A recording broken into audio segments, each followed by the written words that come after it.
Hello guys, వేడివేడి ఎండల్లో mango smoothie ఎలా చేసుకోవాలో చూసేద్దామా. ఇప్పుడు మిక్సీ జార్లో పీల్ చేసుకున్న మ్యాంగో వేసుకోవాలి. దాంట్లో 1/2 కప్ మిల్క్ వేసుకొని 2 స్పూన్స్ షుగర్ వేసుకొని బాగా ఇలా స్మూతీగా గ్రైండ్ చేసుకోవాలి.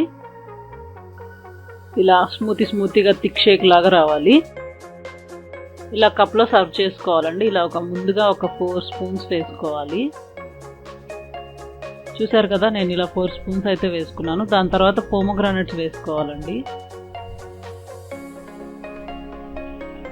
తర్వాత మళ్ళీ ఒక 2 స్పూన్స్ వేసుకోవాలి మ్యాంగో స్మూతీ. తర్వాత ఇలా ఏ ఐస్ క్రీమ్ ఉంటే అది వేసుకోవచ్చండి, బట్ మ్యాంగో ఐస్ క్రీమ్ మాత్రం వేసుకోవద్దు. ఇలా వెనిల్లా, ఇటాలియన్ డిలైట్ ఇలా ఏవైనా వేసుకోవచ్చు. దాని తర్వాత మళ్ళీ గార్నిషింగ్కి కొంచెం పోమోగ్రానైట్ సీడ్స్ వేసుకోవాలి. ఇంతే అండి, చూసారు కదా, చాలా కలర్ఫుల్గా వచ్చింది. మీరు ట్రై చేసి కామెంట్ బాక్స్లో ఎలా వచ్చిందో చెప్పండి.